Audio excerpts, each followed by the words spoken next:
Good morning, ladies and gentlemen, and welcome to the Solidarity Fund's Integrated Annual Report and Update Media Briefing. My name is Andile Khumalo, and I will be your host for this morning. As many of you are aware, on the 21st of March in 2020, President Ramaphosa announced the formation of the Solidarity Fund, which was established to rally us as South Africans, whether individuals or corporates, to give us a way of contributing to the fight of this COVID-19 pandemic. And of course, as a result of our contributions, we would be actioning programs and initiatives that would make real and sustainable impact in this fight. Since then, the Solidarity Fund was set up, governance structures were established, donations were received, funds were allocated, and some amazing work has been achieved since. The financial year end of the fund is February. So therefore, following the February 2021 financial year end, an audit has now been done and an integrated annual report has been finalized. And today we will be hearing from the executives and board members of the Solidarity Fund in order for them to account to the nation, tell us all the important developments that have happened in the 18 months of operations, and also importance of covering issues around governance and accountability, but most important, measuring the impact that your donations to the fund have had towards the people of South Africa in addressing this pandemic. So over the 90 minutes or so, the fund board members and executives will be tabling the integrated report itself and providing that feedback. And this is all to make sure that you are updated on what's been happening, but also more importantly, what happens going forward, because the fund does need to evolve as the changing demands of this COVID-19 pandemic play themselves out. Let me take you through the program for this morning and the various people you'll be hearing from. We're going to be kicking off with the Solidarity Fund Chairperson, that's Gloria Serobe, and she'll be giving us a perspective of what has happened in the past 18 months. She will be then followed by Thandi Nzimande, that's our Chief Executive at the Solidarity Fund, who will also be giving an overview of things, including touching on the actual annual report. And then we'll get into the detail of the audited financial statements with a presentation from the Chief Financial Officer of the Solidarity Fund, that's Ms. Zanele Ngwepe. And then she will be followed by a PwC audit partner. They've been responsible for the audit of the Solidarity Fund's financials. And I'm talking about Raj Danlal, who'll be talking through their audit report. And then that will be followed by the co-lead of the health pillar, that's Dr. Kuku Ngubane, who'll be talking about the role of the fund in the national vaccine rollout program and all other technicalities around our vaccines, around COVAX, around the actual vaccine outreach program. Wendy Klo, the executive head of Humanitarian Response and Behavioral Change pillars, will be talking us through her work in those two pillars. And then Boris Kamstra, who is the lead in the Humanitarian Crisis Relief Fund pillar, will be talking to us about the role of the fund in providing food relief, medical support, and business recovery efforts. And then right at the end, we'll have a good wrap of what's to come, a strategic look going forward, and that will come from A.D. Eindhoven. He is the Deputy Chairperson of the Solidarity Fund. But that will not be the end of our session this morning, because there will then allow you, our very honorable audience, to then ask any questions you may have. We do have many South Africans that have tuned in as a result of course, receiving the invite and the press and knowing on social media that today we have this session. We also have members of the media that might be interested, one, in the annual report itself, but also two, in just some of the developments in the past 18 months, but as well as what is going to happen now going forward, given the changing demands of this pandemic. So sit back and relax, ladies and gentlemen. You're warmly welcome. I hope you got your cup of coffee or your water, whatever you need to keep you well energized in the session. And without any further ado, let me hand over to the chairperson of the Solidarity Fund to give us a perspective of what's been happening in the past 18 months, Ms. Gloria Serobe. Thank you very much, Andile. Good morning, ladies and gentlemen. My name is Gloria Tomato Serobe. I'm the chairman of the Solidarity Fund. Together with my deputy chairman, Eddie Eindhoven, and the executive team, under the leadership of the CEO, Thandin Zimande, we are here today to present our very first fully audited annual financial results for the year ending February 2021, the fund having been established in March 2020, as Andile has mentioned. We will also be giving the status and impact of our work of the 6 months after the year end up to August 2021. According to PwC, our external auditors, the Solidarity Fund is very unique with no points of reference in the whole world. That meant that they had to be very thorough in their audit. The CFO in her report will explain exactly what this meant and why the audit took longer than normal. I am, however, pleased to report that the audit shows that we operated to the highest levels of governance, standards, and integrity of our controls and processes, despite the fact that we had to make quick decisions and activate rapid responses to a crisis. What initially seemed to be a COVID pandemic that would obviously have led to serious health challenges quickly translated itself into a massive humanitarian crisis of food security, gender-based violence, amongst other challenges. COVID also showed itself to be non-discriminatory.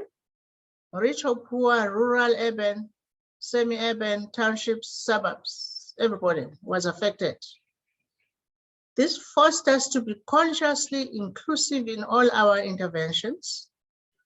We had to, for example, find innovative ways to get to the deepest rural and remote areas of this country to provide them access to help. It's fair to say that we managed to touch the lives of all South Africans.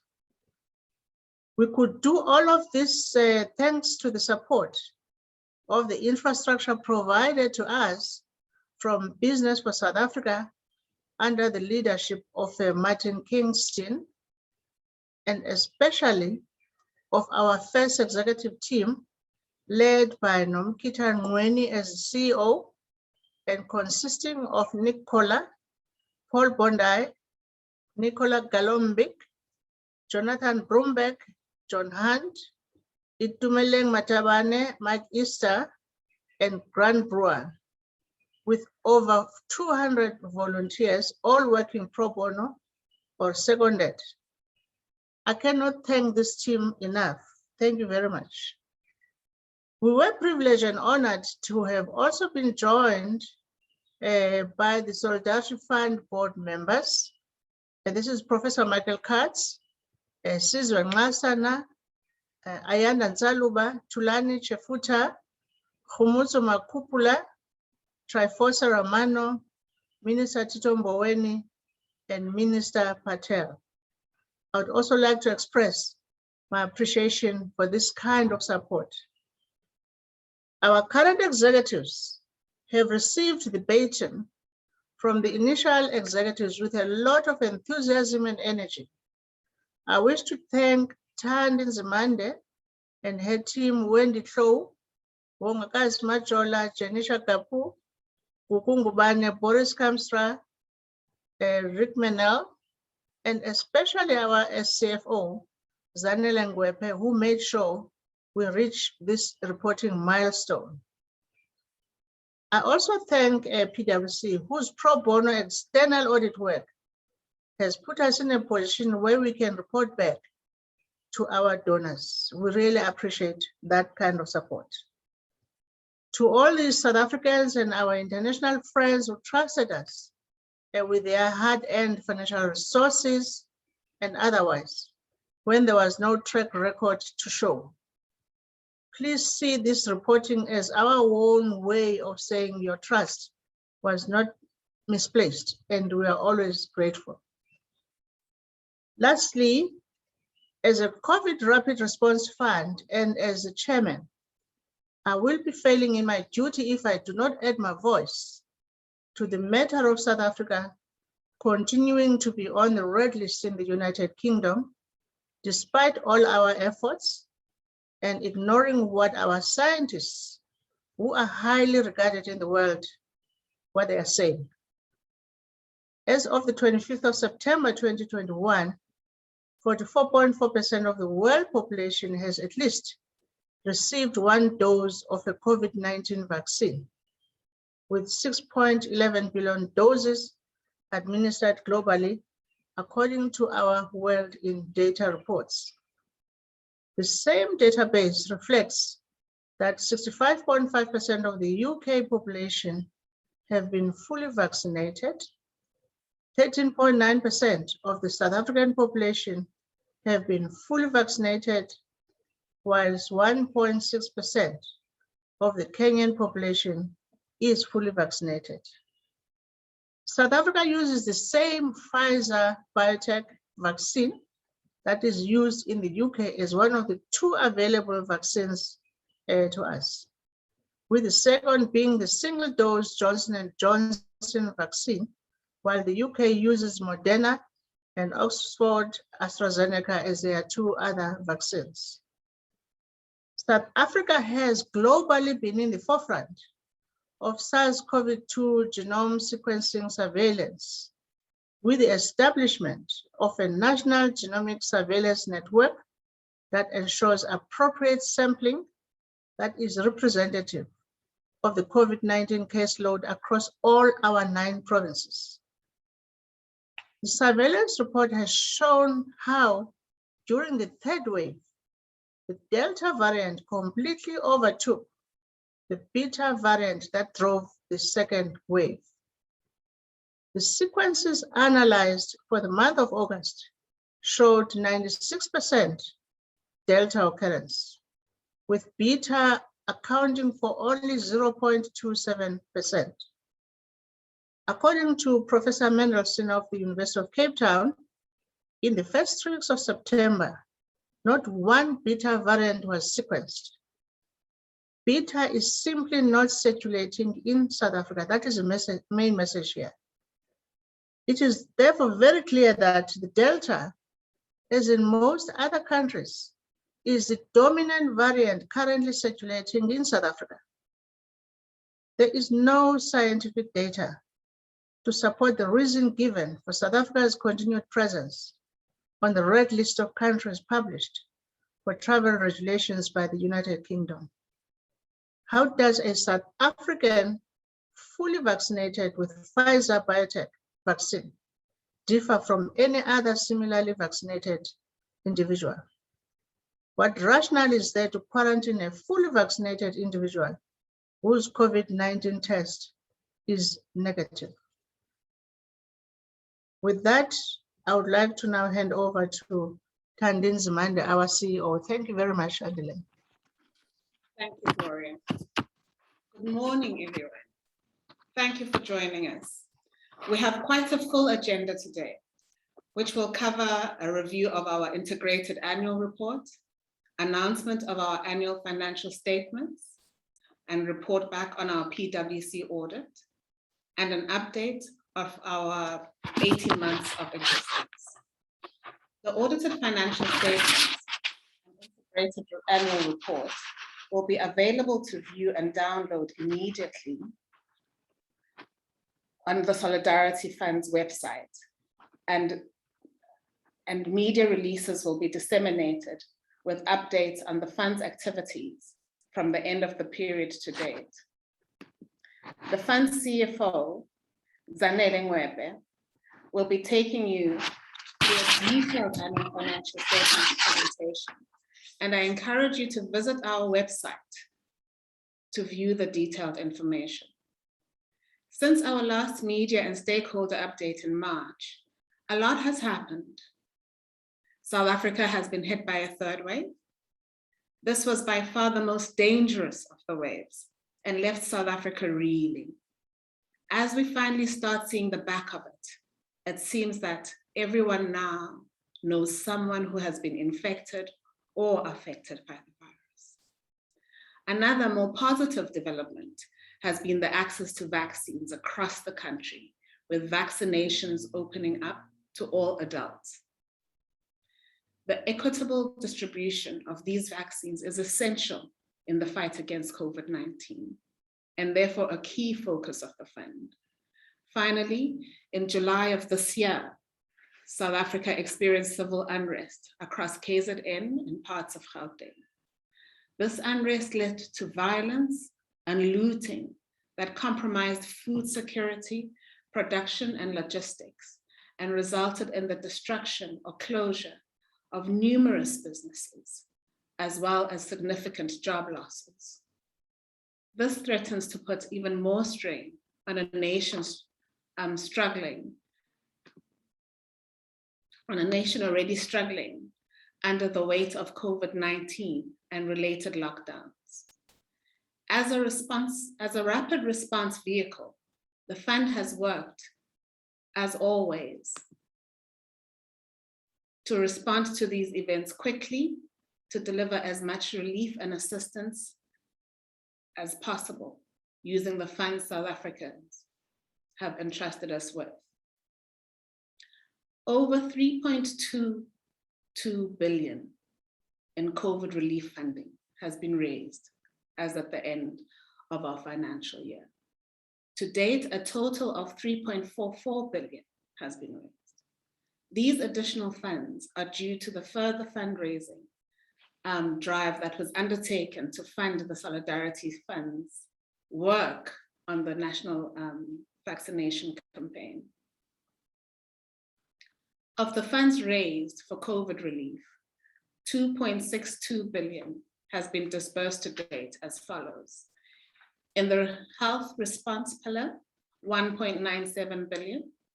In the humanitarian pillar, 371 million. And in the behavioral change pillar, 282 million. The remaining funds have been allocated to interventions across our pillars that are either in approval stage or in the process of execution. A third phase of fundraising was undertaken after the Solidarity Fund established the Humanitarian Crisis Relief Fund, which was a direct response to the challenges resulting from the unrest in July. This fundraising drive raised 489 million, including 400 million that was donated by the National Treasury from the RDP Fund.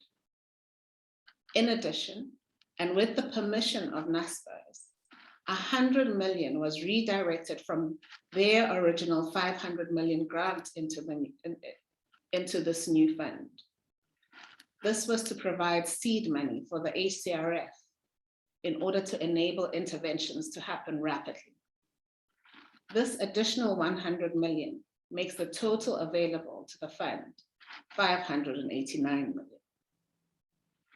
The HCRF runs as a distinct part of the Solidarity Fund, and in line with its mandate, it operates with a segregated bank account, but as part of the Solidarity Fund, it remains subject to the same stringent adherence to governance and the same commitment to making as significant an impact as possible with the limited funds available.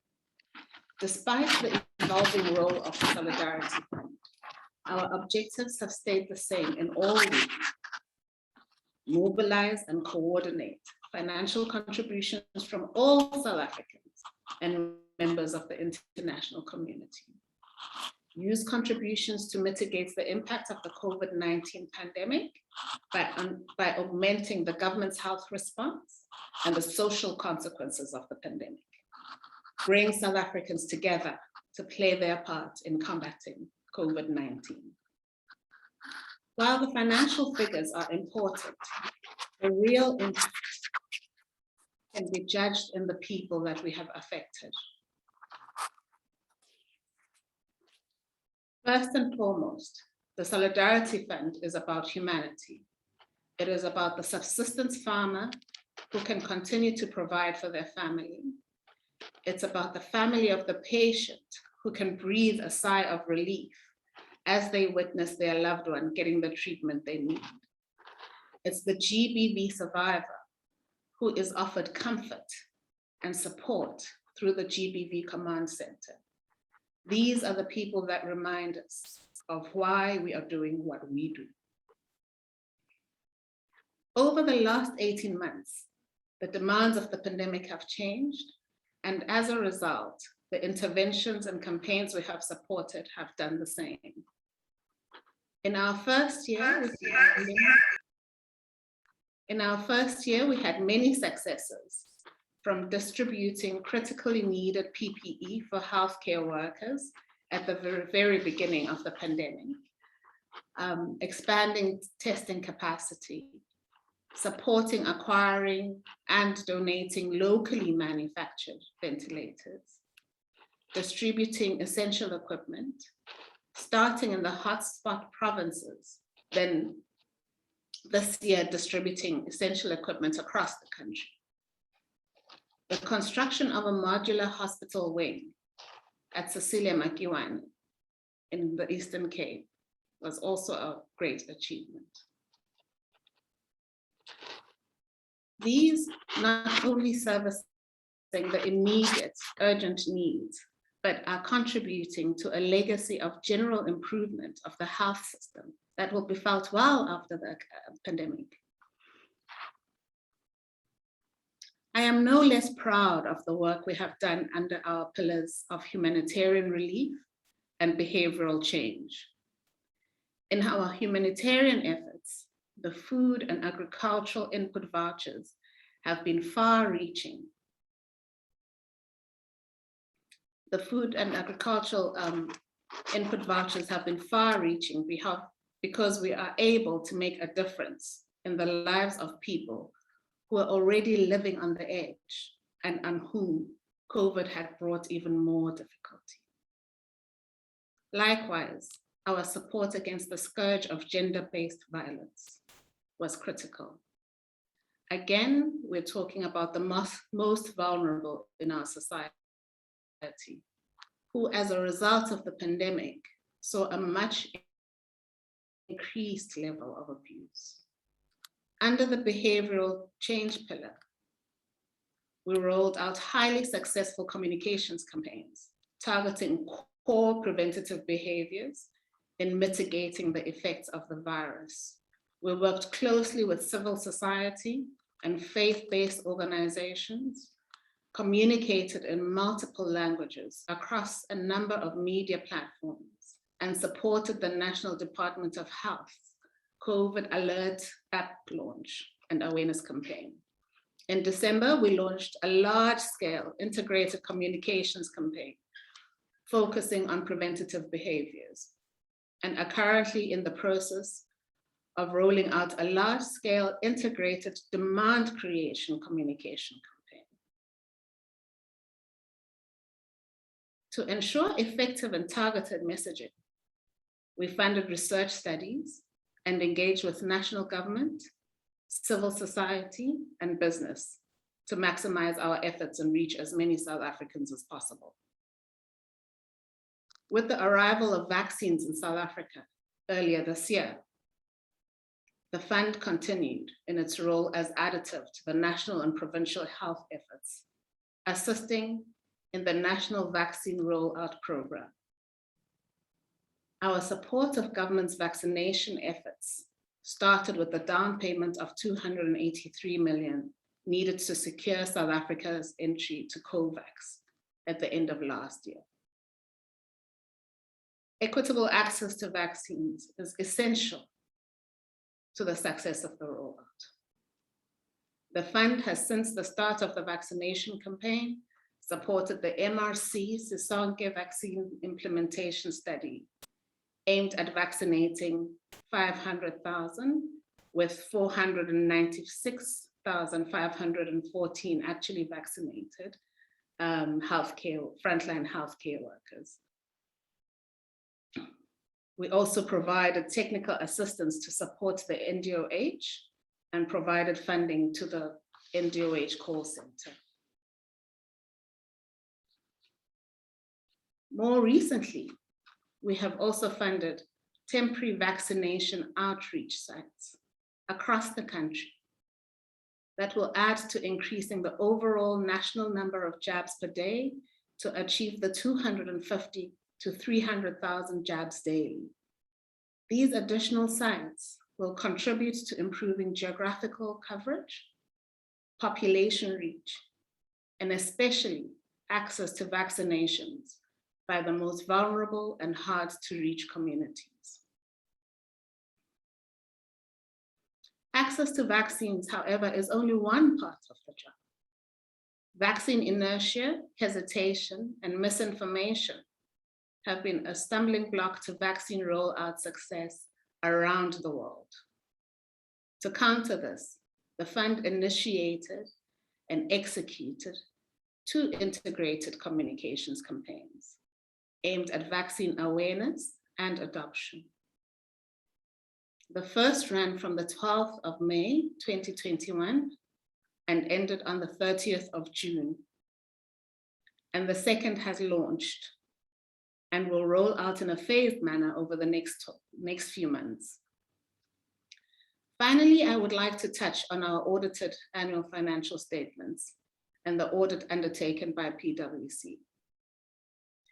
Due to the uniqueness of the fund, it has been a very rigorous and detailed audit. It was started in March and only concluded now in September. The time was well spent. It was a very thorough and comprehensive audit, which we expect will reassure our donors, partners, stakeholders, and all South Africans. We have no doubt that the integrity of the audit and the process will stand up to scrutiny globally in terms of accountability and transparency. The integrity of the audit and the process is further enhanced by the fact that PwC, the external auditors, provided their services pro bono, the value of which is priceless. And as an organization, we publicly extend our gratitude.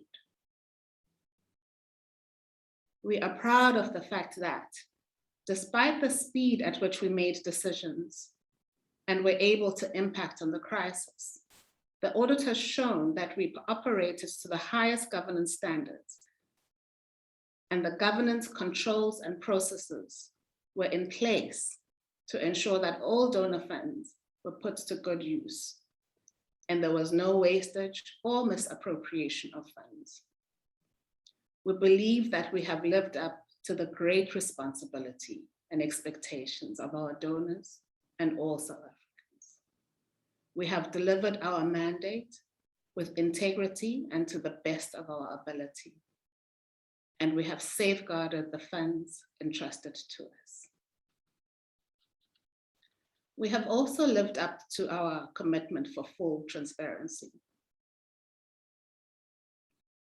We have shown where all our money came from and how it was spent.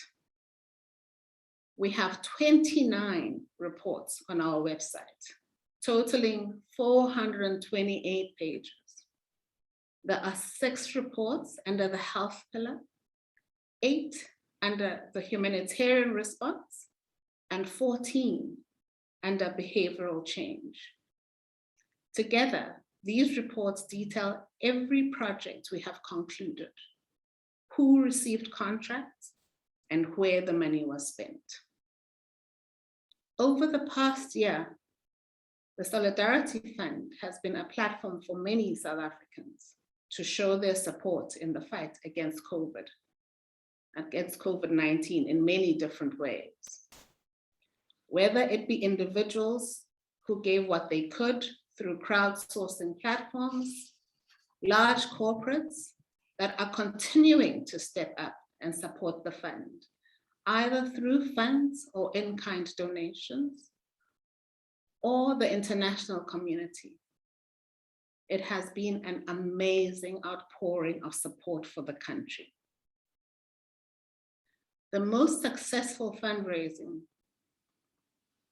to support the vaccine rollout, the most recent successful fundraising to support the vaccine rollout, on the other hand, and then again, the Humanitarian Crisis Relief Fund, on the other hand, would not have been possible without the support of our donors, and bears testimony to the successful collaboration the fund has had with a variety of partners across civil society, the public and private sectors, in producing results that we can all be proud of.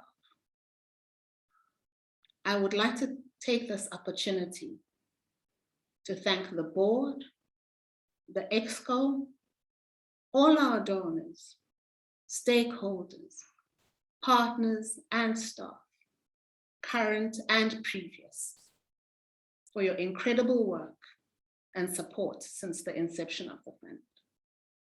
South Africans will continue to benefit from the solidarity shown by all in responding to this debilitating pandemic. For this, I am so very proud and grateful. Thank you for the solidarity. And with that, I will hand over to my colleague and the Solidarity Fund CFO, Zane Lingwood. Thank you.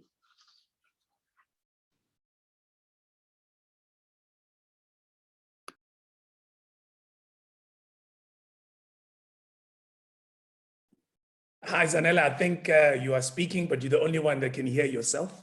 So if you don't mind unmuting. Sorry about that. Good morning, everyone. Thank you so much, Sandy.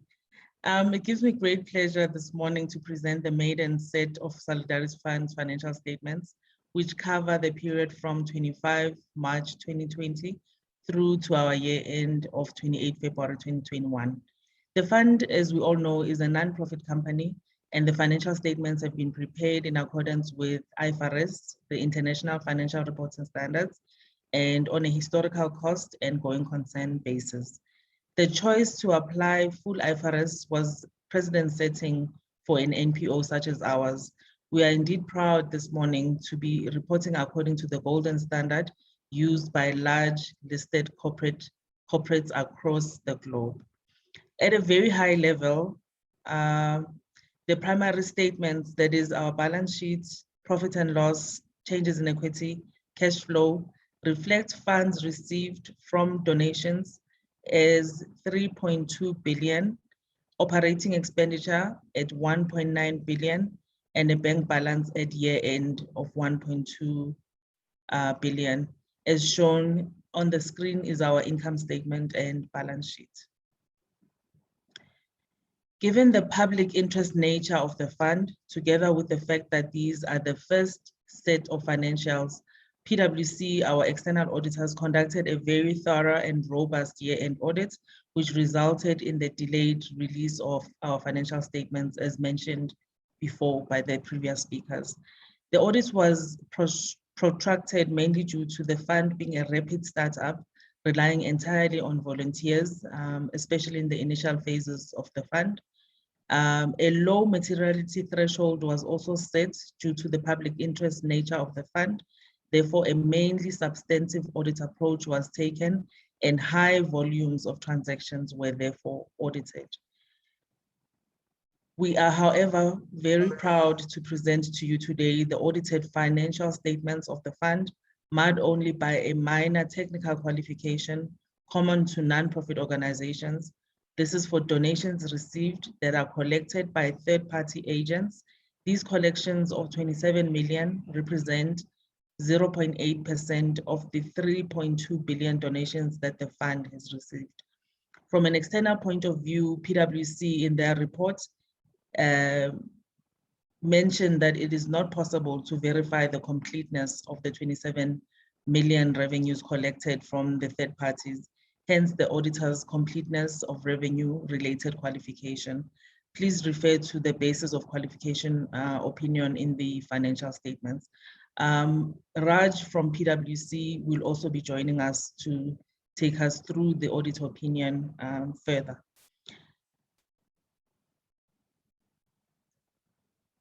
So as documented in the Director's Responsibility and Approval Reports on page 3 of the financials, there are no controls that could have been implemented by the fund to ensure the completeness of these donations received through third parties. If we move to donations received, as disclosed on note 8 on page 57 of the financials, 88% of donations received were sourced from corporates and trusts, 6% from public sector, and 6% from individuals. In addition, 98% was domestically sourced as opposed to 2% received from foreign sources. The fund also received significant in-kind donations of goods and services. With respect to the in-kind donations received, I would like to bring to your attention that the somewhat precedent-setting nature of our conclusion to not include in-kind donations in our donations received in the income statement. The reason for this policy is that IFRS does not deal with the receipt of in-kind goods and services that are of a non-exchange in nature. And we're also faced with a significant estimation uncertainty and an inability to measure reliably the fair value of these in-kind donations. And as a result, we decided to not recognize these in-kind donations received, or to put it another way, we've recognized them at a nil value. Please refer to notes 2.3 and 2.4 of the financials for further details. When we move to our operating expenditure, the operating expenditure as at 28 February 2021 was 1.9 billion. So we had spent 1.9 billion of the 3.2 billion that we had received. It is useful to show the split of operating expenditure between the 3 strategic pillars of the fund, as shown on note 9 of the financials, wherein our health response accounted for 80% of all expenditure, while the humanitarian aid accounted for 14% and the Solidarity Fund campaigns 6%. If we look at the bulk of the spend, it would have been on the health pillar. So 1.5 billion was spent on the health response. We see that PPE accounted for 41% of the health-related spend. COVID tests, testing and research accounted for 20%. Vaccine-related spend was 18%. Critical care equipment and ventilators, 15%. And the balance of 6% went to logistics. The funds for humanitarian pillar were spent mainly on food vouchers, food parcels, and also farming input vouchers.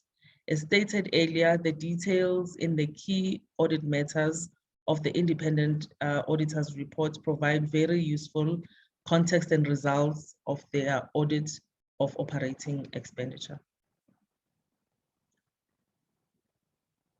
If we move to our going concern assumption, I would like to bring to your attention the going concern basis of the preparation of the financial statements and the inherent and material uncertainty created by the memorandum of incorporation of the fund, with PwC, which PwC has also referred in the independent auditor's report on page 17 of the financials. As disclosed in the notes, note number 16 of the financials, the memorandum of incorporation of the fund states that the fund does not have a specified period of existence, and the fund's termination will be determined by the directors having regard to whether it is necessary to maintain the fund's existence so as to enable the ongoing fulfillment of its objectives. This statement introduces an inherent material uncertainty with respect to whether or not the fund should be regarded as a going concern. However, the board is of the opinion that continued involvement of the fund in the National Vaccine Rollout Program, together with the setting up of the Humanitarian Crisis Relief Fund in response to the KZN and Gauteng unrest, necessitates the continued existence of the fund up to at least the 30th of September 2022. Finally, I would like to draw your attention to the Audit and Risk Committee report and the Corporate Governance report and the Director's report included in the front part of the financial statements. These talk to the rapid startup nature of the fund, the complexity of the accounting and internal control environment, the reliance on the combined assurance of Sekela Xabiso Protivity, our internal auditors, and PwC, our external auditors, and the somehow unique volunteer-based nature of the fund. Not to mention the relentless focus of the fund's management, the ARC, and the board on transparency, sound financial management, and good corporate governance in order to ensure robust systems of internal, financial, and accounting controls and risk management. As a final comment, it is worth noting that 22 ARC meetings were held in the financial period ended 28 February 2021. In my opinion, this bears testimony to the fact that these financial statements have been approved by a robust audit committee, and I would like to take this opportunity to thank the ARC Chair, Trifosa Ramano, and the ARC members, and also the board chair, Ms. Gloria Serobe, and our CEO, Tandin Zimande, for their guidance and unwavering support. I would also like to give special mention to our former CFO, Michael Easter, and our former CFO, Andrew Mashifane, for their contribution to the fund. Finally, I would also like to thank my finance team, who were invaluable in the production of this comprehensive maiden set of Solidarity Fund financial statements. I thank you. Thank you very much, Zanele, for that presentation. I think Raj Danlal, the PwC partner, is also on hand. Raj, you want to just share a few insights on your audit report? Yes, thank you, Andile. Zanele has covered most of the key aspects of our report. I think it's just to reiterate that it is a qualified audit opinion, and the qualification largely relates to what is under our basis for qualified opinion paragraph that refers to the third-party collection agent donations amounting to 27 million rand, where we say, in common with many not-for-profit organizations, the completeness of these revenues is not susceptible to satisfactory audit verification. Accordingly, verification of these revenues was limited to the amounts that have been recorded in the records of the entity, and we were therefore not able to determine whether any adjustments might be necessary to donations received, other receivables, or cash flows from operating activities for the period that we're reporting on. If we look at our report further down, we draw attention to the material uncertainty that management have identified, and the material uncertainty in particular relating to going concern, where purely because of the nature of the entity, as Zanele alluded to, the company does not have a specific period of existence, and its termination will be determined by the directors, taking into account the considering the necessity to maintain its operations. So this fact is shared in note 16 to the financial statements, and this indicates a material uncertainty that may cast doubt on the company's ability to continue as a going concern. We have not modified our opinion for that. We're drawing attention to the fact that this is a technical aspect that could lead to the entity not being a going concern 12 months from this point. In terms of our audit, as Anela alluded to, we did audit based on materiality which was relatively low at 0.9% of total operating expenditure, which in this case amounted to 17.2 million. The key drivers for that benchmark where the fact that it is normal to set quantitative thresholds for this type of entity based on expenditure purely because of the nature of the entity. And in this case, the lower threshold was because of it being in the startup phase where we're expecting certain controls, etc., not to be in place for such an entity, given its early days of its development. In terms of the audit, we draw attention to certain key audit matters that are, in our professional judgment, where are most significant in terms of both the financial statements of the current period. And these matters were addressed in the context of our audit of the financial statements informing our opinion. Whilst we don't have separate opinions on these matters, but they were significant for us to spend time and look in more detail at what is underlying these aspects. Zanele spoke about revenue recognition. We don't draw attention to the area of donations in general because we have qualified for it. But the company, we note, was created as a means for donors to contribute to one consolidated effort to address the pandemic. And donations were received through contributions in kind, which include other goods or services for which the company does not transfer any consideration to the donor in exchange for the goods or services. As Zanele mentioned, IFRS does not contain specific guidance for non-profit and non-governmental organizations on the accounting treatment for receipt of cash services or goods as part of non-exchange transactions. So management exercise their judgment to develop and apply an accounting policy that is both relevant and reliable to users of these financial statements. Given that level of judgment, we obviously looked at various areas that would drive the technical accounting side.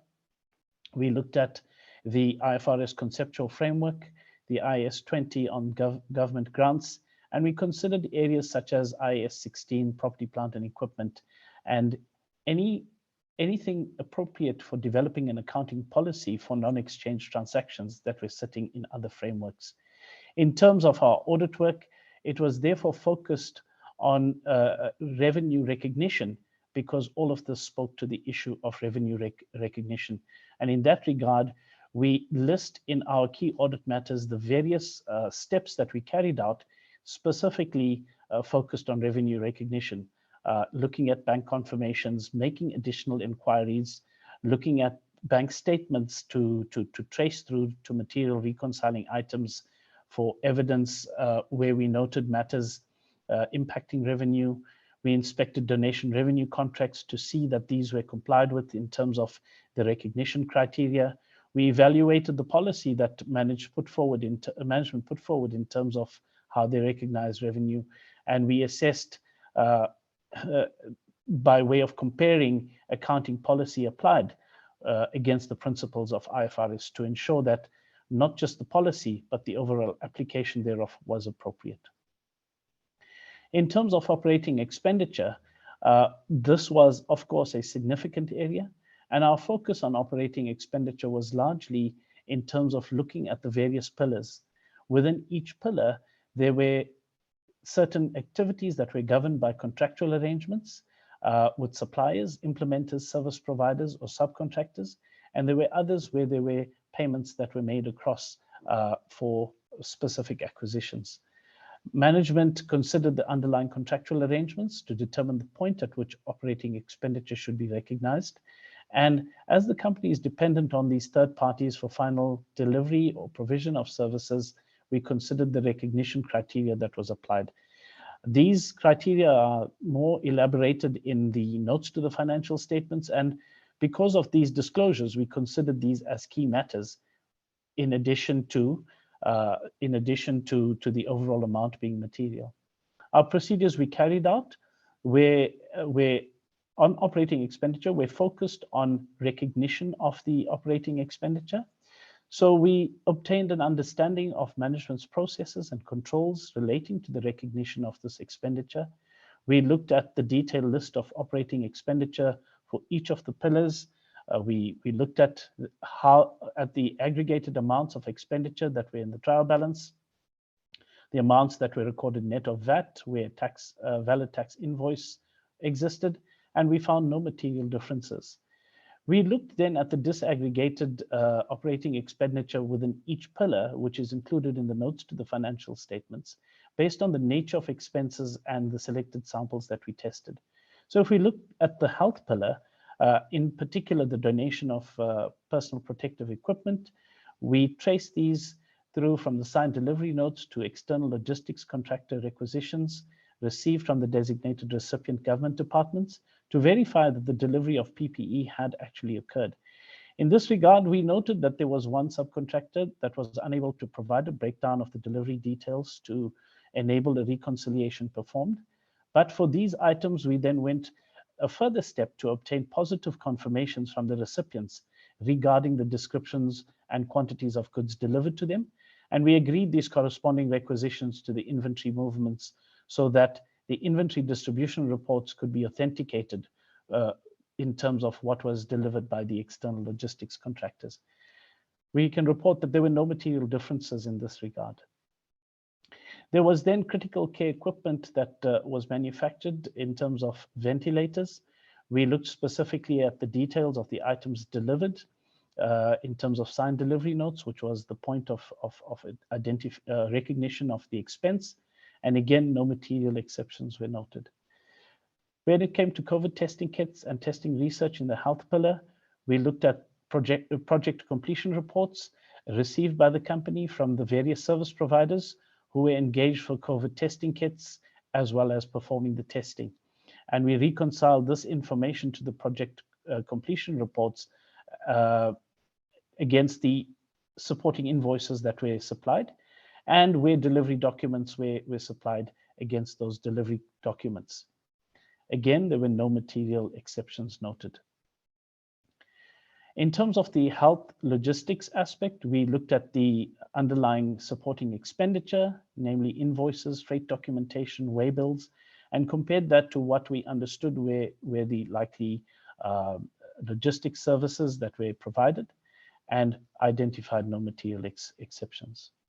In terms of humanitarian and the solidarity campaign, we obtained completion reports from the various third-party campaign implementers that were engaged and compared these to the projects denoted on these reports versus the operating expenditure that was recognized. There was written representation from the committee that was responsible for oversight of these projects, and the representation included an acknowledgement of the committee's responsibility to ensure that the monitoring and evaluation of these projects was executed as contracted. We took a sample of these contracts in the pillars, and we inspected the payments, the delivery approvals, as well as the approvals being in line with the company's approved delegation of authority, so that to ensure that the processes as laid out by management were carried out. In this regard, we saw no material deviations. We selected sample of payments and that were made subsequent to the period end from the company's bank statements. And for each item sample, we inspected the supporting evidence to ensure that expenditure was recorded in the correct period, thereby ensuring the correct cutoff of expenditure. Finally, in terms of looking at overall expenditure cutoff when it came to PPE and items in inventory, we attended the periodic year-end inventory count and verified the quantities on hand because they did affect the amount that was recognized as expenditure. And in this regard, we found no material differences. So there is information or other information that we refer to in terms of the reports that are attached to our financial statements, or where financial statements are included. And the integrated report is a specific document that we refer to, and we draw attention to that. We do outline our responsibilities, and that's that of the directors in our report, and anyone wanting to read that can go through to the website of the company and read it. And Thank you, Raj. That's all in terms of our report. Appreciate it. Thank you for that very comprehensive summary of all the hard work that you guys have done as PwC. And I'd like to also plead with the audience, especially the media. These issues are important in our country, issues of accountability, issues of transparency. So we wanted to make sure that you have a full appreciation of what PwC has done in this audit, given, of course, the special nature of the organization that is the Solidarity Fund. We move on, though, and I'm going to implore for all the executives of the fund to be as brief as they possibly can in their presentations. I would like to stick to my time commitments, notwithstanding the amount of information we all have a challenge to impart. So over to the health pillar, Dr. Gugu Ngubane. Thanks, Andile. I think most of the areas have been covered by Thandi, the CEO, but I'll just give a brief account. So right from the inception, the role of the Solidarity Fund's health pillar has been to support urgent aspects of the health system response, support and protect the frontline healthcare workers. Knowing that we simply cannot do everything, our priority has always been to go where the need was most urgent and where we could do the most good. So the health pillar thus focused on the following essential areas, that is strengthening the COVID-19 testing capacity, the provision of PPEs to protect frontline healthcare workers, providing locally manufactured non-invasive ventilators to public and private hospitals, strengthening the health system capacity and resilience with essential COVID and critical care equipment, as we know that this equipment is important, research to improve knowledge and use of that knowledge to aid decision-making and to strengthen the COVID response. And the last one was to support, is the big one now, is supporting the national vaccine program in order to speed up and strengthen population and individual immunity, especially of the vulnerable groups, to reduce severe disease and hospitalizations and deaths. Thandi did touch on the fact that the health pillar has disbursed 1.9 billion rands across 30 approved projects. To strengthen the COVID testing capacity, 1.2 million reagents and extraction kits were donated to the NHLS to enable and strengthen the capacity for COVID testing in the early days of the pandemic. We've also further contracted MRC and ICPA to provide additional tests, 106,000 tests outside the NHLS, just to strengthen the surge of and the need of testing outside the existing labs, especially for the uninsured population. 45 million rands was allocated to assist with the National COVID Antibody Seroprevalence Study in partnership with the HSRC, and the results of this test are assisting us in directing our communications efforts in the most effective manner possible. And to protect the healthcare workers, we have procured and distributed 51 million units of PPEs to all 9 provinces and procured 11 million units of PPEs for medical students. To strengthen the health system capacity to respond better to COVID surges in hospitals, the fund has also distributed the ventilators and the essential equipment, as I already alluded. And just on Monday, the 20th of September, over 5,000 ventilators, over 7,000 patient circuits, and 1,600 humidifiers were distributed, were delivered to Pretoria at the NDOH for further distribution to public and private hospitals. And this marked the final handover of the remaining ventilators from the National Ventilator Program, which has been extremely critical and helpful to support this country in the first, second, and the third wave. There were in total 20,000 ventilators that were manufactured locally by the CSIR and SAFE-P organizations that are locally based organizations. Also coming to an end is our essential COVID high care and critical care equipment project, which is our legacy project, because beyond just this equipment being utilized in COVID, it's also an important project in terms of strengthening the hospitals. To date, we have approved 408 million in funding for essential equipment allocated across all 9 provinces. Another, on the vaccine support, the focus of the health pillar is currently on supporting the National Department of Health in reaching its target in the vaccine rollout program. Though anticipated, the strength of the third wave shocked us all. Now, as we approach the festive season and a possible 4th wave, we are committing to providing support to the NDOH and provinces through the provision of equitable access to the vaccines, while ensuring that as many people as possible are vaccinated ahead of the festive season.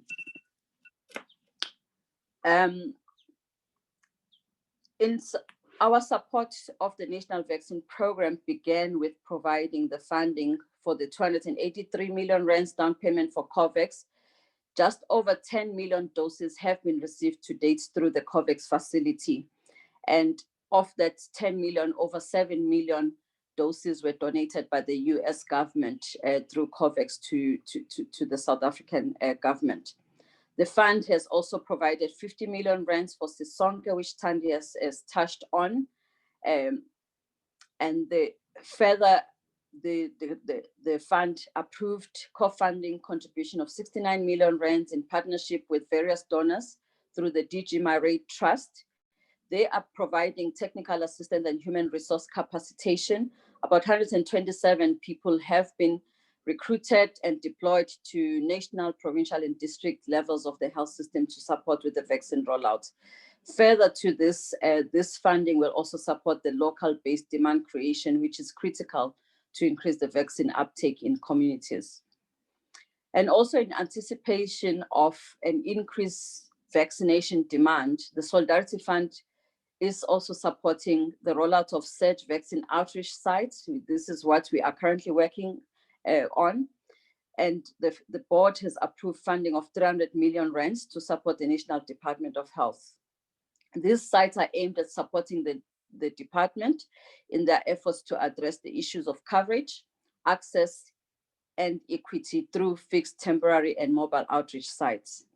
In early July, the fund supported the National Department of Health in partnership with DSD, the Department for Social Development, to run vaccine outreach sites at 10 prioritized SASSA pay points, targeting the over 60-year-olds. The pilot was a resounding success, and as a result, the program is now being extended to all the 9 provinces. The fund is providing funding for clinical operators whose services get donated to the provinces to be able to open these outreach sites, knowing that there is a shortage of internal capacity in the Department of Health in terms of providing vaccinators. So the clinical operators provide these vaccinators. Additionally, we anticipate providing support for mobile roving outreach small sites to improve coverage and access so that these sites are agile and are able to move to areas where there's low coverage and there's high numbers of unvaccinated people.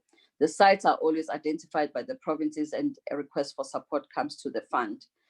The sites are constantly monitored by a national project task team to ensure that they are providing the desired outcome and are able to be closed and moved at short notice should this not be the case. To date, the board has approved supporting 100 outreach sites that are planned to be stood up at 22 priority districts that have low vaccine uptake and coverage. There are 25 clinical operators in a pre-approved panel of service providers for provinces to choose from when they establish and expand their outreach sites, and then they request support from the fund.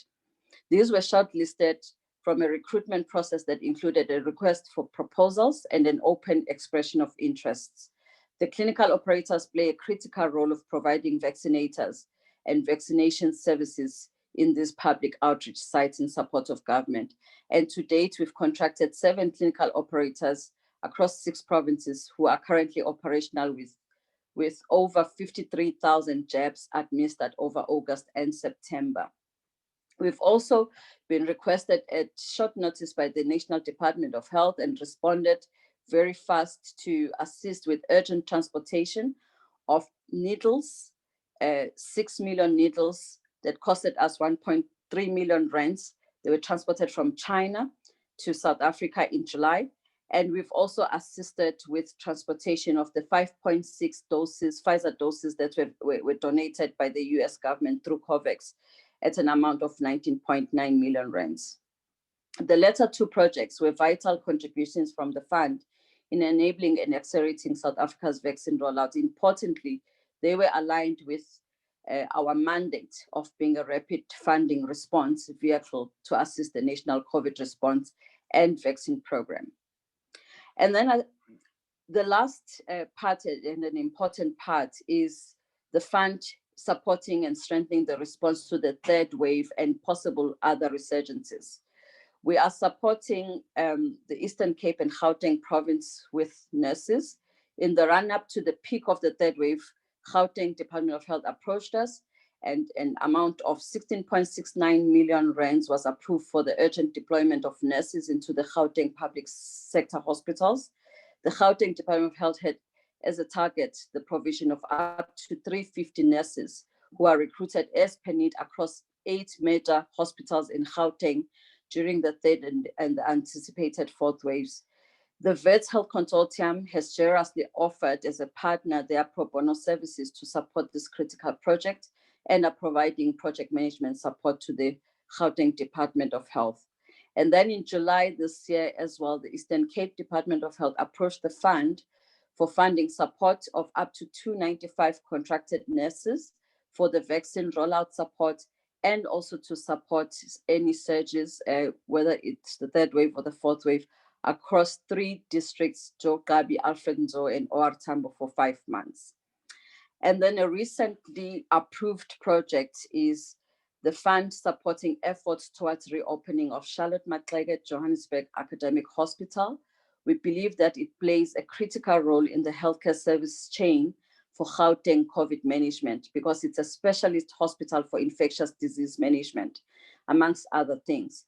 And it has a capacity to manage over 5,000 COVID cases, as it was during the second wave.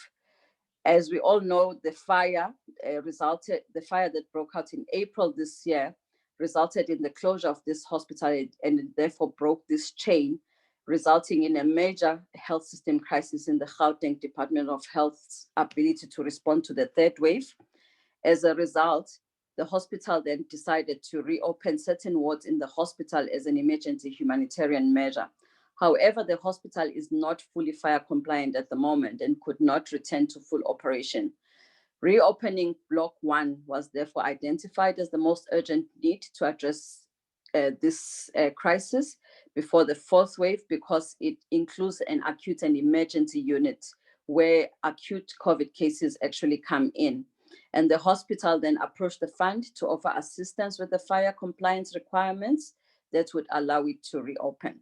After preliminary engagements with all parties involved regarding processes in place to reopen Charlotte, our partners, Spire, recommended a revised approach of supporting the full refurbishment of the fire compliance of Block 1.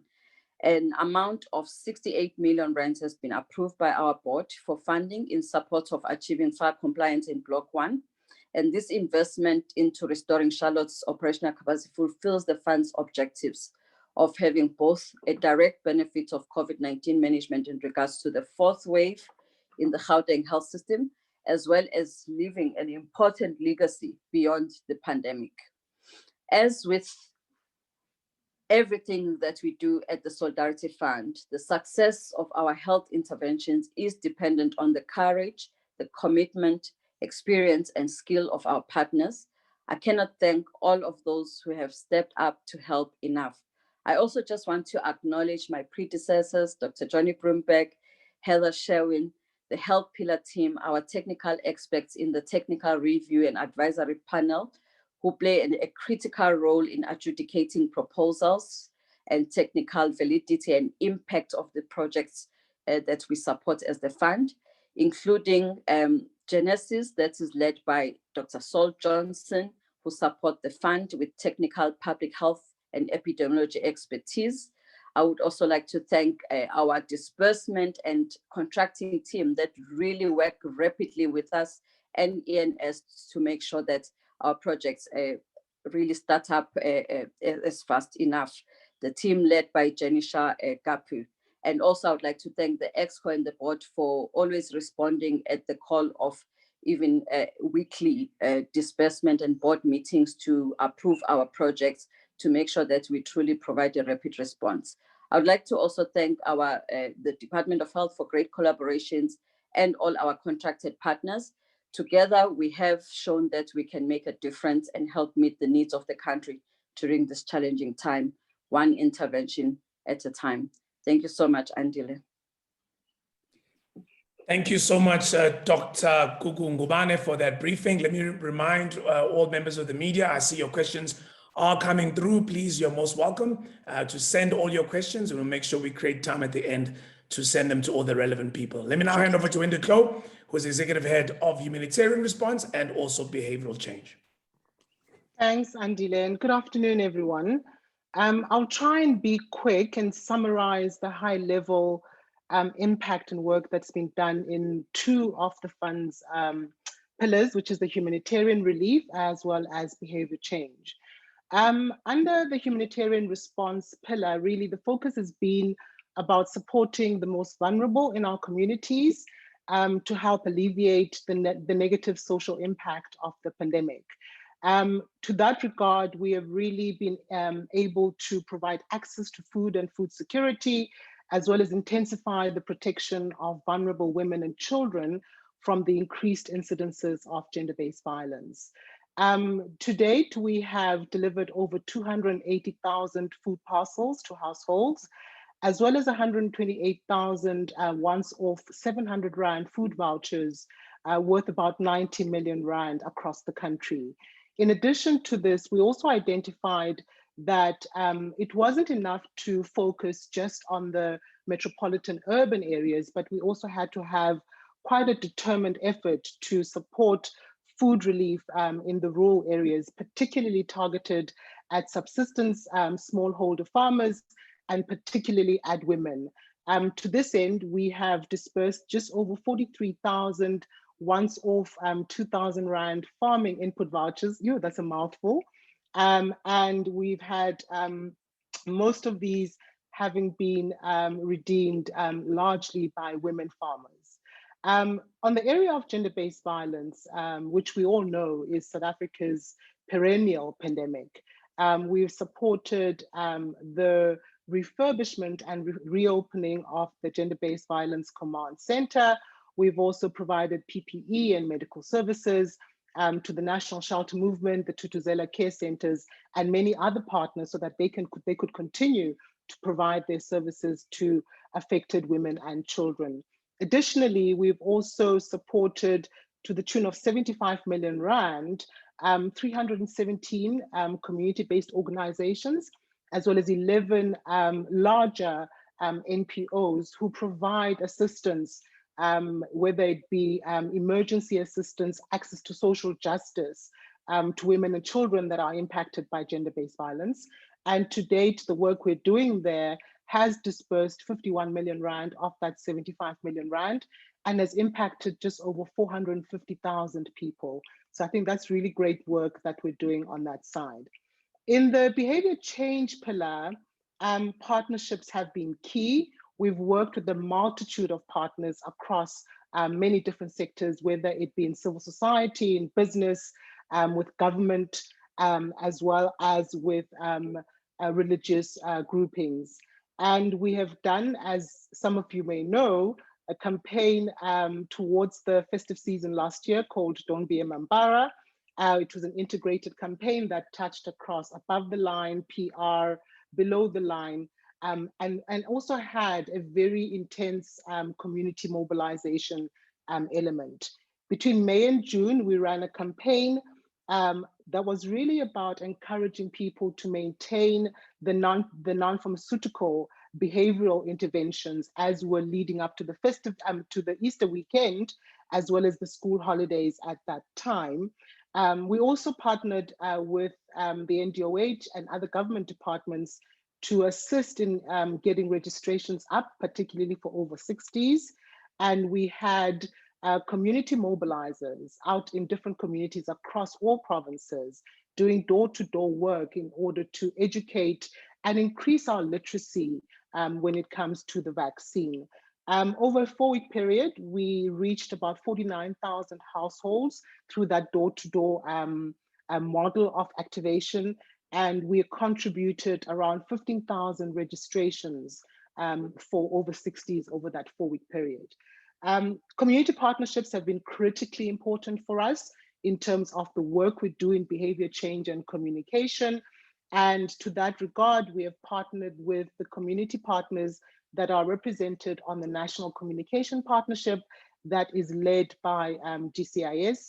Those community partners are COVID Comms, the C19 People's Coalition, as well as the Community Constituency for COVID-19 Front. In terms of support to the vaccine rollout, the Behavior Change and Communications pillar has supported the establishment of a call center that is responsible for responding to citizen inquiries around the vaccine program. We supported that to the tune of 72 million rand. It currently operates in 3 languages, which will be increased. So it operates in English, in isiZulu, and in Afrikaans, and it fields approximately 9,600 calls a day. Lastly, and I'm really trying to be quick, we're about to launch a campaign that is really about injecting some urgency into the vaccine rollout and to get people, particularly the movable middle, from just intending to vaccinate actually through the line to actual vaccinations. That campaign is going to be called #RollUpYourSleeves South Africa. It's going to be an integrated campaign again, and we have increased the number of community mobilizers that will be working with various other partners in terms of doing door-to-door and community engagement work to get people to, I think, to raise the levels of acceptance around the vaccine, to do further education about vaccines, and to hopefully get as many people through the lines and getting their jabs as quickly as possible, particularly if we were to reach that target of 41 million adults vaccinated by the end of December. As such, we'll have about 1,000 on the ground community mobilizers. They'll be working in tandem with the NDOH district level program that really is about identifying the districts where we're seeing lags in terms of registration and in terms of vaccinations. The campaign will launch on the 8th of October, and to the media and our stakeholders and our donors, we really call on you to support the campaign, to amplify the campaign using your platforms so that we get as many South Africans as possible to get their jabs. We all know that the vaccination program is our single biggest weapon in terms of us being able to get back to some semblance of a normal life, but also to rebuild our economy. Lastly, I'd like to thank, as have the previous presenters, all the partners that we've worked with, all the business and corporates that have supported us, both in the humanitarian pillar and the behavior change pillar. And we ask of you to please not tire, to keep on assisting us and amplifying the work that we do so that we can get South Africa to where it needs to be. Thank you. Please do not tire. Vaccination program, our biggest weapon. It's keeping that theme. Let's move on now to the role of the fund in providing food relief, medical support, and business recovery efforts. Boris, it's over to you. Thank you, Andile. Good afternoon. In July this year, South Africa was rocked by social violence and looting that swept across KwaZulu-Natal and Gauteng. Businesses, both big and small, were destroyed. Supply chains were compromised. Jobs lost. Access to food and medicine was affected. And the impacts of these consequences are still being felt. In response to this crisis, and in an effort to minimize the impact on a country which is already reeling from the effects of the COVID pandemic, the Solidarity Fund Board agreed to ring-fence and oversee the Humanitarian Crisis Relief Fund, whose sole purpose is to respond to the humanitarian, medical, and economic crisis that has arisen as a consequence of the protests. This is a short-term intervention of 3 to 6 months, aimed at addressing immediate concerns that are a direct result of these protests.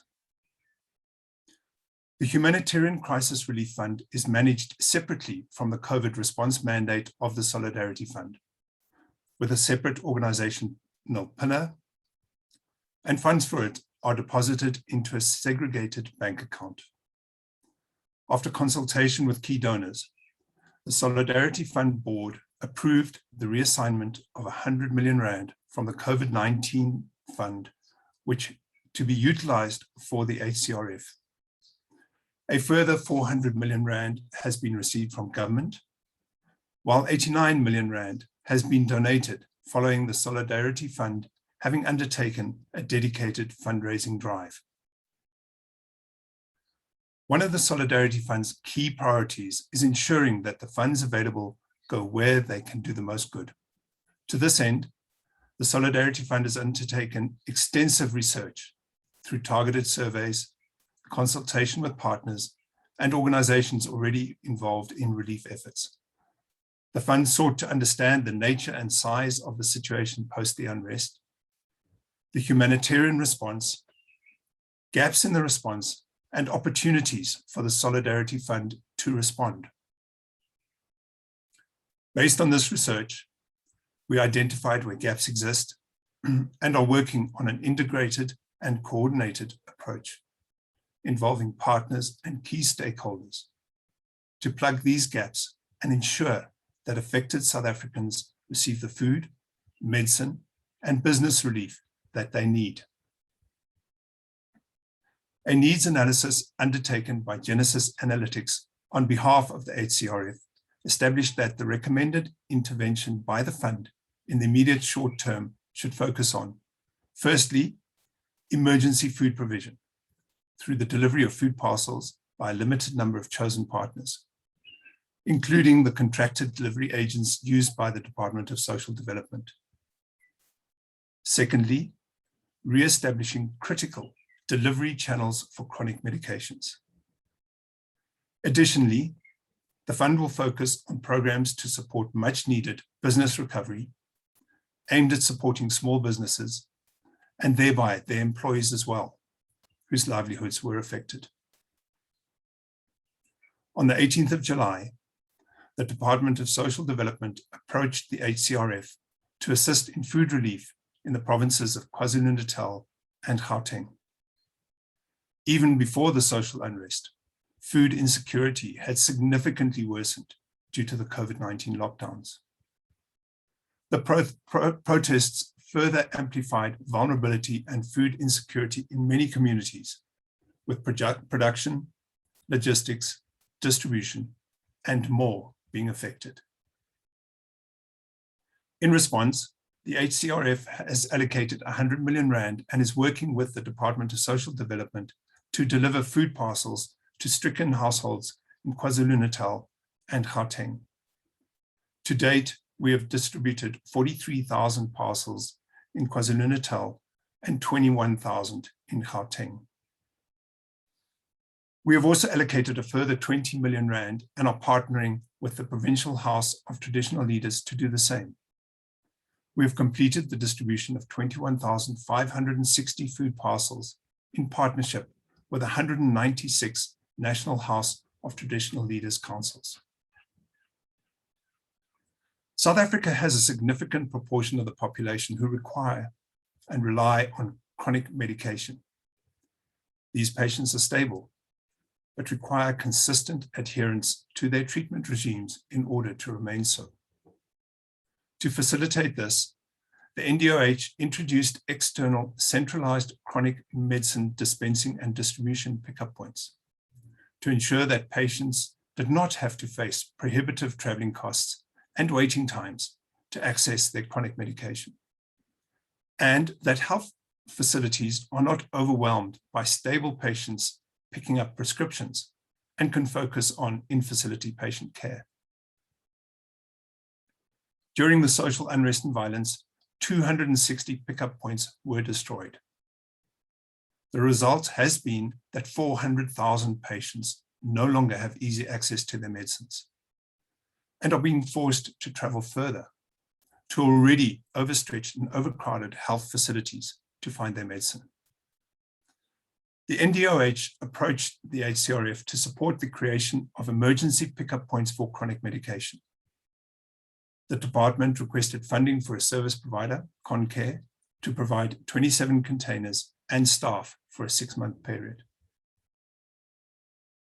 At 4,437,000, this is a low-cost, high-impact intervention that will allow over 100,000 patients access to chronic medication while their usual channels undergo repairs and gear up for a return to business. The third focus area of the HCRF's interventions is business recovery. Numerous small businesses were affected by the civil unrest that occurred in July in KwaZulu-Natal and parts of Gauteng. Small businesses are the lifeblood of our communities and economy, providing employment and access to goods and supporting suppliers. Those SMMEs that are not covered by insurance have been left with few options for survival, together with those who depend on them to make a living.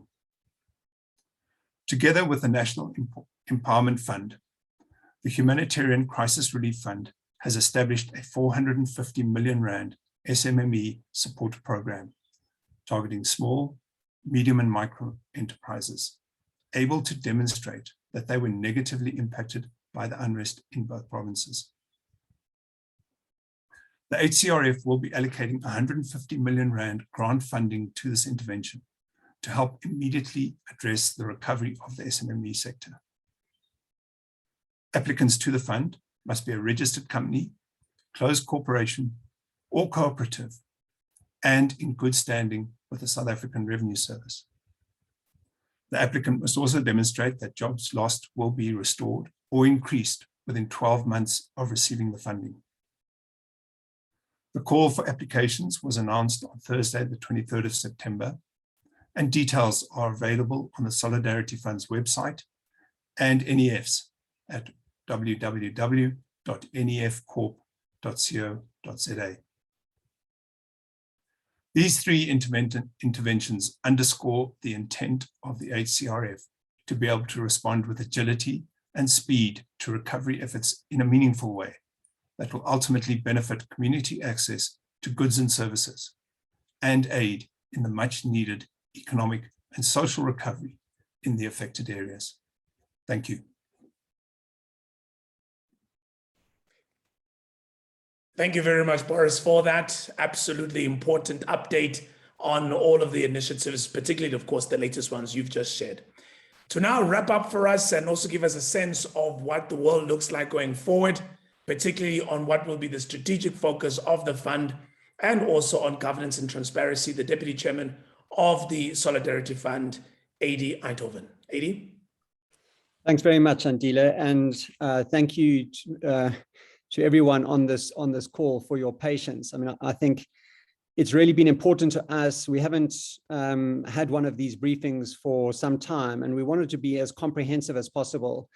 I mean, I think there's been a kind of recurring theme through this about how important transparency is for the fund. I mean, we are a fund for all of South Africa. We're accountable to all South Africans for the money that we've spent. We're supported by hundreds of thousands of South Africans and many individuals. And so, you know, we really wanted to cover all the ground at this briefing. So apologies for, you know, the time that it's taken. I mean, just to say that, you know, it really has been a monumental and unprecedented effort. Hundreds of volunteers, a huge number of companies that have provided pro bono services. I can't think of a single company that we approached for help that turned us down. And we've just had endless offers of assistance over the last 18 months. I mean, it's been exhausting, but enormously rewarding for all of us. We felt a huge burden of responsibility to the individuals and companies that have supported us and to the country.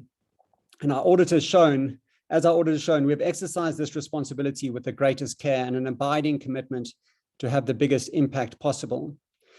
I'm not going to go over all of the many interventions in our health pillar, our humanitarian pillar, and in our solidarity campaign.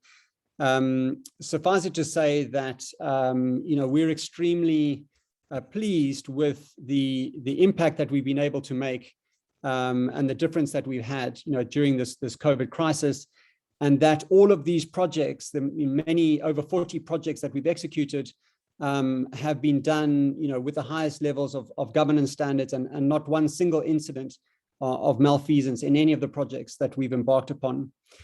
We've also worked to, as you've heard, you know, not just around our core three pillars, but in the context of the recent upheavals in KZN, The formation of the Humanitarian Crisis Relief Fund, I think it's important to note that this is a temporary intervention. This is not a fund that I'm talking about the Humanitarian Crisis Relief Fund, the specific initiative around KZN, the recovery of KZN and Gauteng, that this is something to make an immediate contribution in relation to food security, medical supplies, and business recovery in the way that Boris has outlined. So going forward, the main focus of the fund is going to continue to be supporting the national vaccine rollout program. We just cannot overemphasize the importance of the vaccine program, both to save lives and to revive the economy. And I want to take this opportunity to urge everyone to roll up their sleeves, get vaccinated. Government, civil society, and business have all worked tirelessly to ensure equitable access to the vaccine, and the vaccines are now available. And to get back to normal, we need to call on everyone to get vaccinated and join the campaign to get the nation vaccinated. And finally, as we approach the festive season, it seems likely that we'll experience a fourth wave. Our most powerful weapon to blunt the impact of this wave is to get all adults in the country vaccinated. In addition, we can significantly diminish the scale and impact of the fourth wave by continuing to wear masks, maintain physical distancing, sanitize, and most importantly, and I think this is never emphasized enough, make sure that when we're in enclosed spaces with others, including restaurants, schools, buses, taxis, places of worship, that these spaces are well ventilated. What we know is that this is an airborne virus, so please keep windows and doors open. While we're tired of the seemingly endless surges and lockdowns, we'll need to hang in there a bit longer. Comprehensive vaccination will set us on a path to rebuild our country, and hopefully the Solidarity Fund becomes an example of how we can come together as a country to address some of the many other challenges we have. Thank you, Andile. Thank you very much, AD, Deputy Chairperson, for that. And in fact, thank you to all of the board members of the Solidarity Fund and the executives for giving us their time and letting us into the detail of the integrated annual report, which is quite important, and also to just where we are for the past 6 months since the year end, and also where we are likely to be going forward. And I think the message is clear. Vaccination program, it's all about vaccinations. That's our best chance, or the best weapon, as has been quoted quite often this morning. This is now your opportunity to be throwing in your questions. I see that the team has been collating some in the chat. If you have not yet done so, please do so.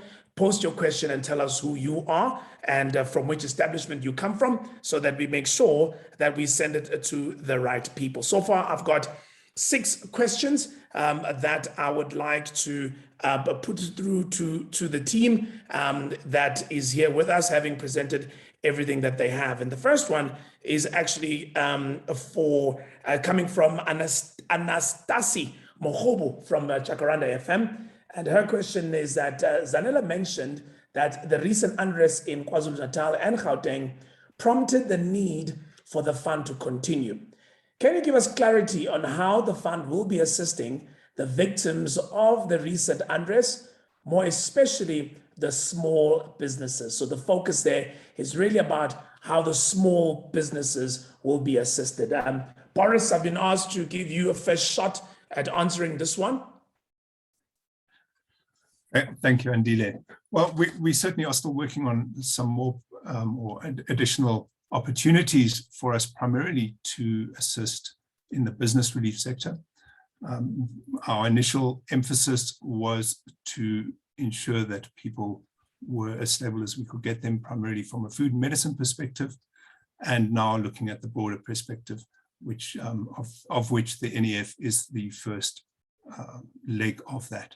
We eagerly anticipate the second leg coming into being in the very near future, and that should see us to the full allocation of funds we have available for this particular endeavor at this moment. Should there be traction for additional things, I am sure that with an incredible team such as the Solidarity Fund represents, that there will be opportunities for further interventions.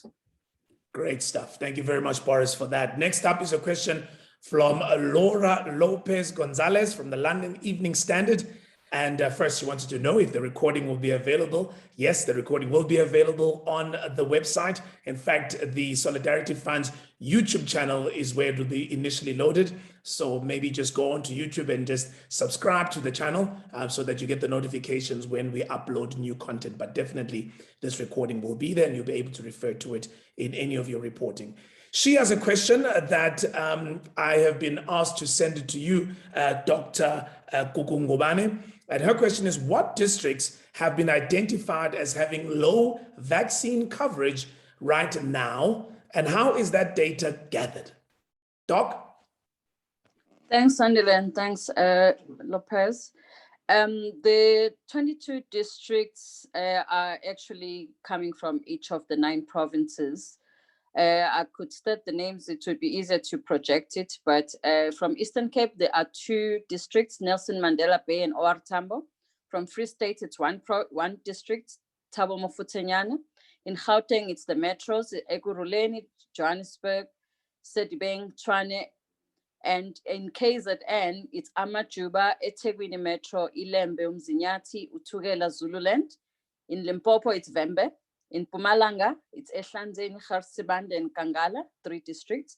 Northern Cape, it's JT, Gaetswe, and Pixley Gaseme. In Northwest, it's Bojanala and Ruth Mampati. And in Western Cape, it's Cape Town Metro. So if you look at those districts, it's all the metros. They have a high number of unvaccinated persons because of the high volume of people that are there. They're highly populated areas. They also have lowest coverage, and the lowest coverage district is in the Thabo Mofokeng in the whole country.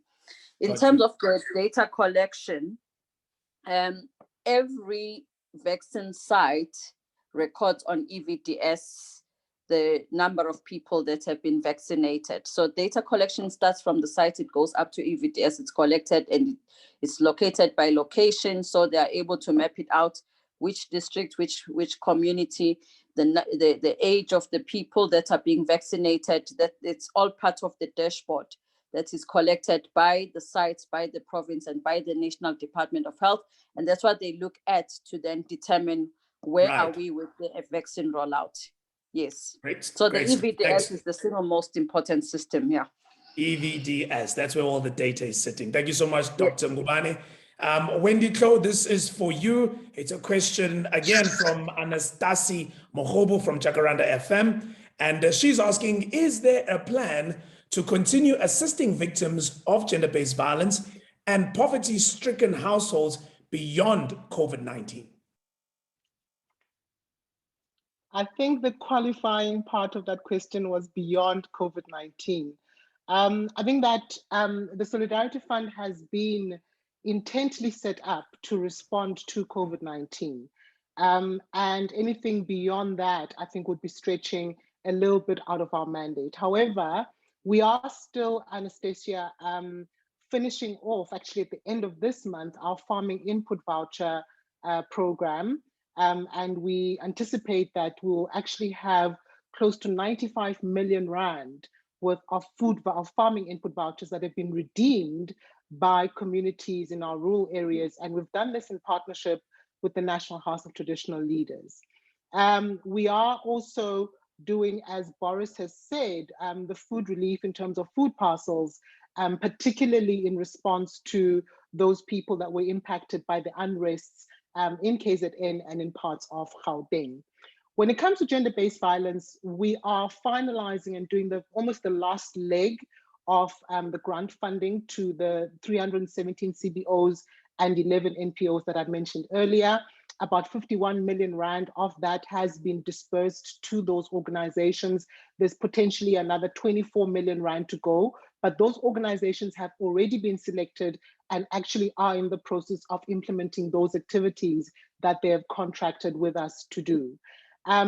We don't see that we will play a further role as the fund in terms of gender-based violence, not because there's no need, but because we all know that the Gender-Based Violence and Femicide Fund has been recently set up.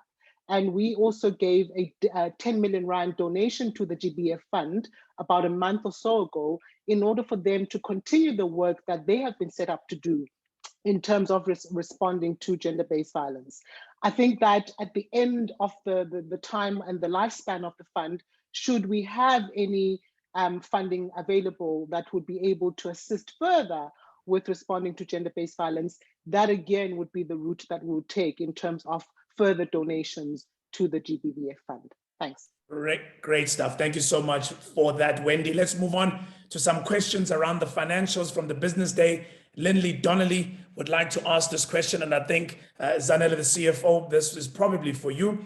The question goes, when you talk about difficulties around third-party collection agent donations, and in brackets she says, which resulted in the qualified opinion, who or what are these collection agents? How do they work to raise funds for the fund? Please give an illustrative example. I guess before you start answering, Zanele, the important part is that the qualification was not necessarily about the agents. The qualification is almost inherent in every donation-based organization, that auditors cannot vouch for the completeness of the revenue because it's donation-based as opposed to other companies where it's revenue-based. But let me hand over to you perhaps to give what she's asked for, which is an illustrative example of how these collection agents actually work. Thanks, Andile, for that. I've gotten a list of all the agents that we work with where significant amounts were received, just to give an example of the type of entities that we are referring to. For example, we collected 5.3 million from Ozo, 4.8 million from Eccentric, Beke Badi was 2.9 million, and Everread was 2 million. There were also others like Discam, SnapScan, ShopRite, UCount. So it's those type of entities that collect the donations on our behalf using their own points of payments and then transfer that amount into our bank account. So for the auditors to almost satisfy themselves, they would have to almost audit those entities, but which is not practical. You can't go and audit all the 10 entities that gave us these donations, hence the qualification that we received. Thank you very much, Zanele. Appreciate it very much so. And just as a point of correction, I received a note that slight error made. Mpumalanga is actually the lowest performing province, not the Free State. Mpumalanga is the lowest performing province, not the Free State. I think that's quite important to put on record, especially because we're being recorded. You see, you're going to refer to this again. I must make sure that I put on record anything that was said in error.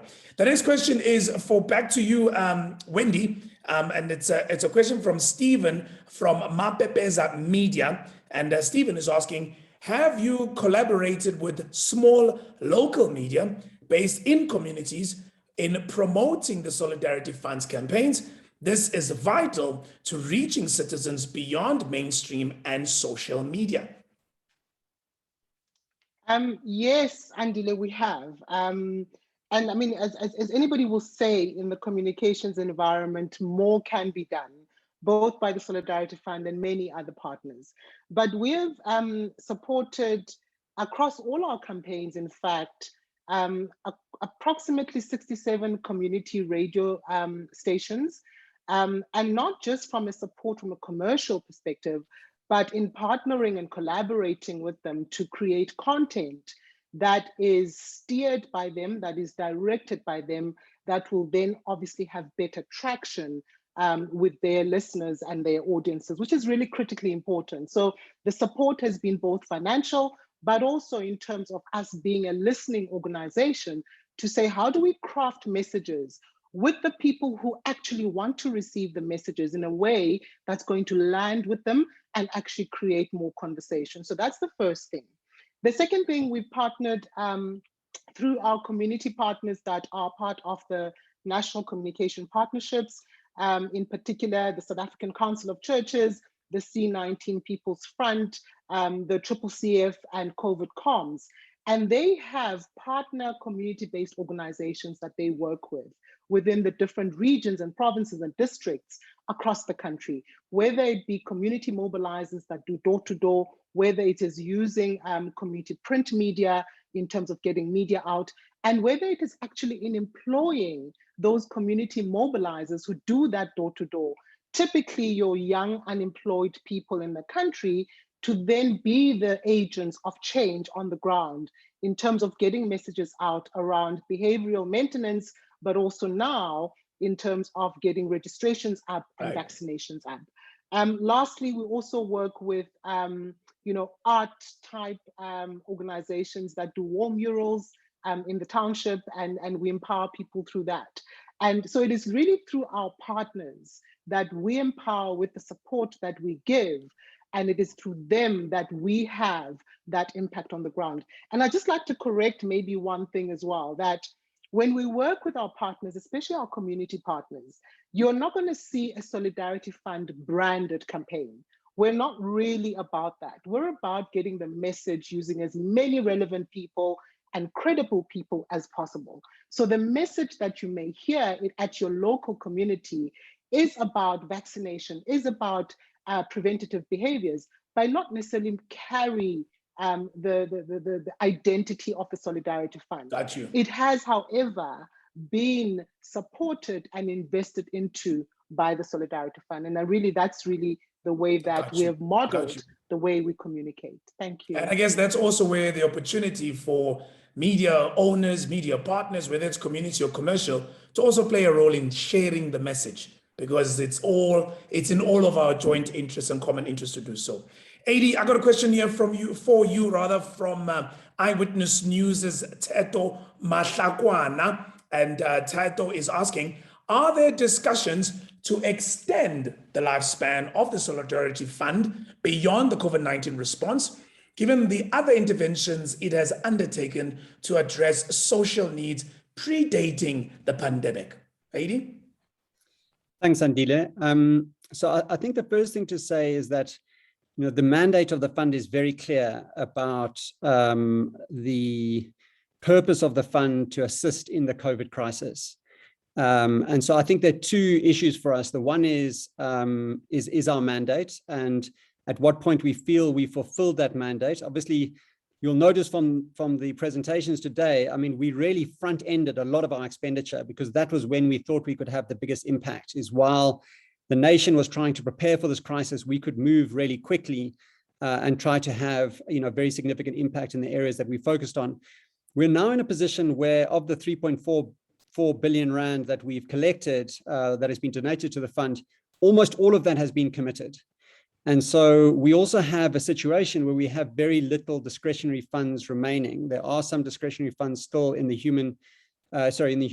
Humanitarian Crisis Relief Fund intended for KZN and Gauteng, but that fund as well is also a crisis intervention. And so we see the expenditure of those funds happening reasonably quickly. Again, the sooner we can disperse those funds and help to support those in need in those provinces, the more we are meeting the objectives of that fund. So at this stage, it's difficult for us to put a firm timeline on it. I mean, what I can say is that we're not looking to change the purpose of the fund. I mean, we have a very specific purpose and set of objectives, and those remain in place. And so unless something else changes, or there's some new kind of evolution in the crisis, or the new funds available, there's no intention for the fund to continue beyond the COVID crisis. All right, Adi, thank you so much for that. And that's loud and clear in terms of what the future then looks like.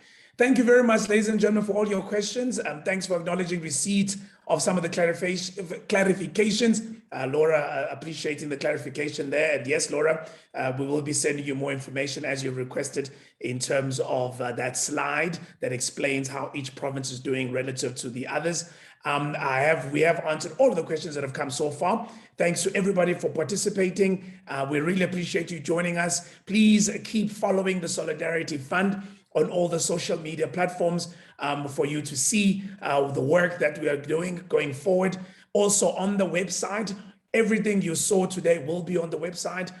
The press releases will be on the websites. Even the scripts of the various speakers today will be on the website. So if you need to quote any of our executives or board members who made some comments, you'll be able to use those scripts that'll be on the website available for you, for all of your reporting, so that you can report as accurately as possible. Also, the integrated annual report itself, I have a copy. It makes for great reading. Please do read it. It's got some great graphics to make understanding easier in terms of the real impact of the fund, because the fund is not about the money. It's about the impact of the response to the COVID-19 pandemic that we've been going through and still are going through. Before I go, I must stress the point that's come from everybody, vaccination program. It's all about vaccination, vaccination, vaccination. So please let us all use our various areas of influence and platforms to make sure that we preach that gospel, because it is indeed the most powerful weapon we can use to fight this COVID-19 pandemic. On behalf of the Solidarity Fund, on this inaugural launch of our integrated report, we thank you for joining us, and we hope you enjoyed the update as well from everybody. We will be talking very soon, I'm pretty sure, as we keep you updates as we keep going. But in the meantime, please make sure that you follow all protocols, masking up, washing your hands, sanitizing your hands, socially distancing, and most importantly, get that jab. From me, Andile Khumalo, it is good afternoon, enjoy your lunch and the rest of the day further. Thank you, Andile, and thank you, everyone. Thank you, Andile. Thank you, everybody. Thank you so much. Thank you, Andile. Thanks, guys. Thank you very much. Well done, Thank Tandy. you. You were great. Thank you very much.